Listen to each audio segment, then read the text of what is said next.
The first time ngayon lang kami nagkaroon ng bonding as a family. Salamat po muli. God bless us.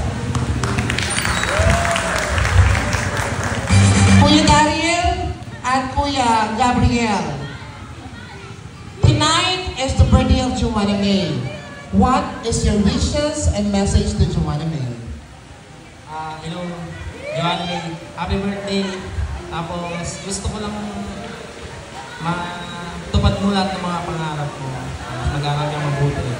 Tapos mahalin mo lang si Tita. Kasi wala. Pakibigay po ang mic kay Kuya Gab. Sa akin, sana matupad mo lang ang pangarap mo. Galing mo palalo sa school. Huwag ka natutulad sa amin na kasaway.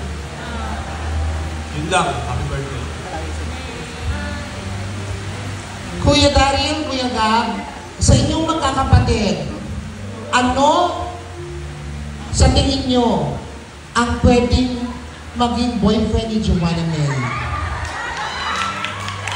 Gusto nyo ba kuya ng matalino, guwapo, mayaman? Sa tingin nyo mga kuya, ano ba dapat?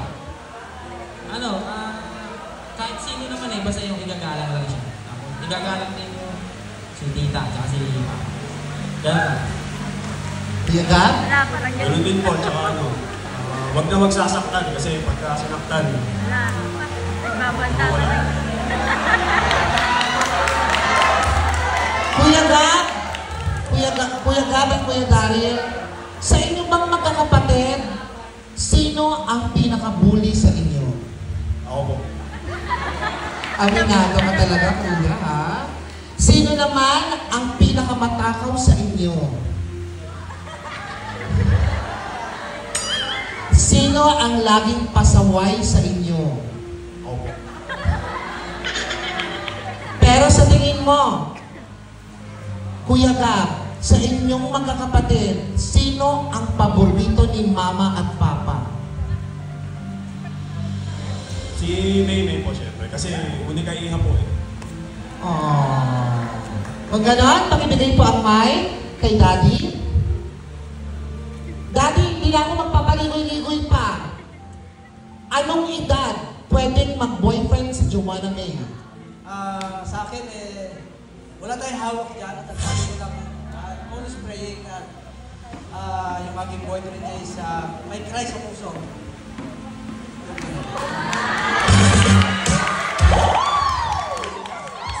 Daddy, sabi po ni Gab, si Joanna May po ang paborito ninyo.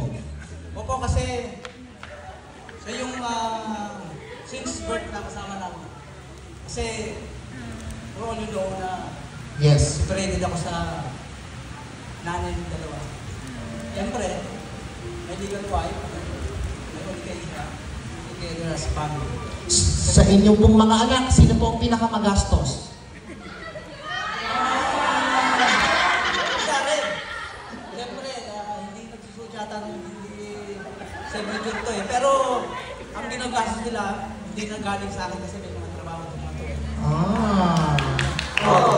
Sa inyong mga anak, sino naman po ang pinaka-sweet at malambing? Si Gabo, yan, si Gabo. Pag nagbibideo call kami niya, nag-I love you yung akin.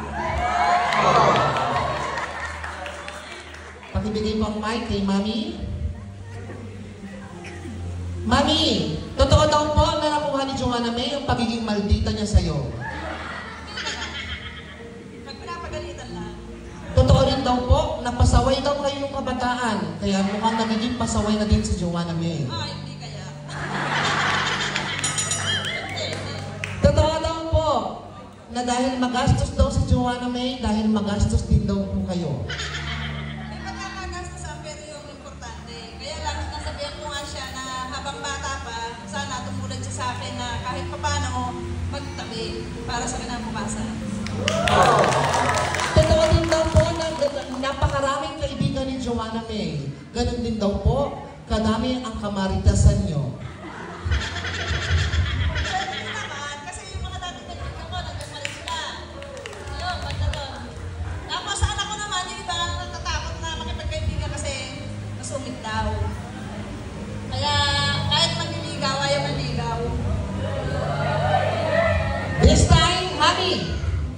18 na po si Joanna May, napakaganda. Simula po nung pinanganak niyo si Joanna May, ano po ang hindi niyo makakalimutan?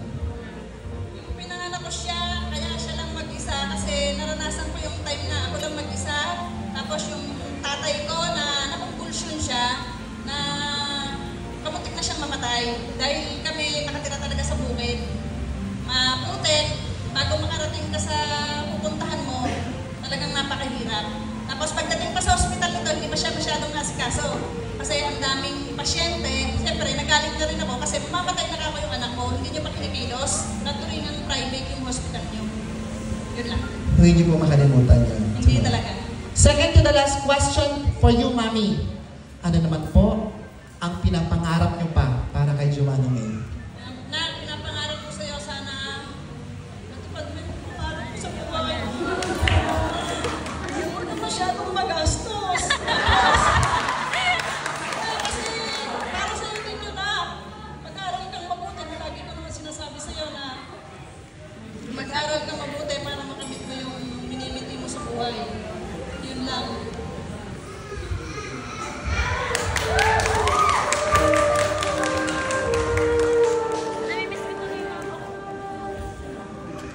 Last question, Mami. Kayo po ba, pag may pinakilala sa inyo si Joanna May na boyfriend, tatanggapin niyo po ba? Siyempre, kailangan ko muna. Kapag okay, di na nung problema. Pag hindi naman, di siyempre, bawal muna. Pero sa ngayon, huwag ka muna mag-boyfriend. Paibigay ko ang mic kay Daddy. Daddy, second to the last question. Ano po ang pinapangarap ng isang daddy para kay Joanna May? Actually, I'm always praying na yung as a father kasi, ang isang pangarap ng tatay sa isang anak, yung magkaroon talaga siya ng tamang relationship sa Panginoon. Sa Christian, lagi kong prayer na yung lahat ng luxury things in this world is secondary lang. Primary is yung tamang relationship sa Panginoong Jesus dahil lahat tayo ay exile in this world. Lahat tayo ay foreigner in this world. Meron talagang eternal life. Kasi sabi nga sa Bible is what is a profit of a man if he gain a whole world, but his soul is forfeited in the fire of hell? Diba? Anong ganansya ng isang tao? Makamtan mo mundo. Makamtan mo ang mga kayamanan kung ang iyong kaluluwa naman ay masasaklak sa apoy ng impyerno. So, yun yung sa akin. At alam ko na lahat ng magulang ay ganun din ang magiging pangarap sa kanilang mga anak na makita at lumago na isang Kristiyano, ang family na isang Kristiyano, yung nabubuhay ng meron talagang tamang relationship sa Panginoon Diyos. Kasi nakikita ko kasi ang sa ngayon nandito tayo sa wicked generation na tayo eh. Everything na mag-desire ng ating puso ginagawa, pero for the purpose of what? Diba? Pero kung sa akin talaga, siyempre, makatapos sa pag-aaral, pero secondary na lang. Primary talaga is to have a proper relationship to our Lord and Savior Jesus Christ. Yun lang. Palakpakan po natin. My last question will be, sabi nyo kanina, ngayon lang kayo nagkasama-sama.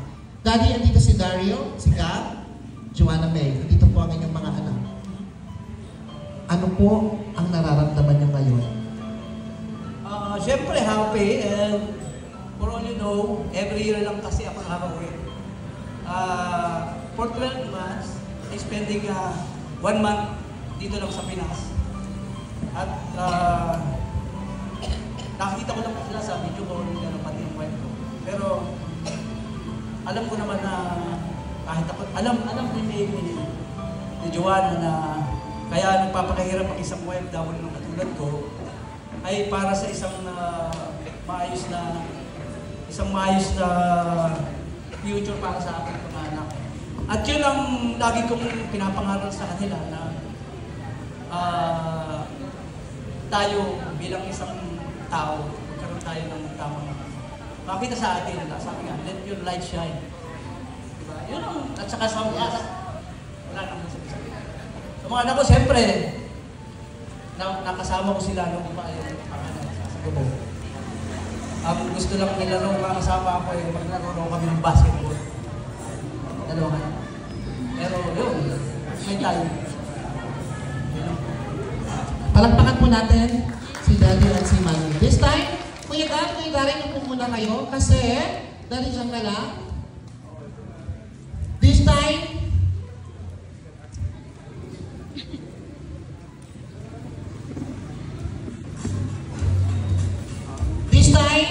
for those who didn't know, Joanna, may hinandang regalo sa'yo ang iyong nanay. Kaya naman,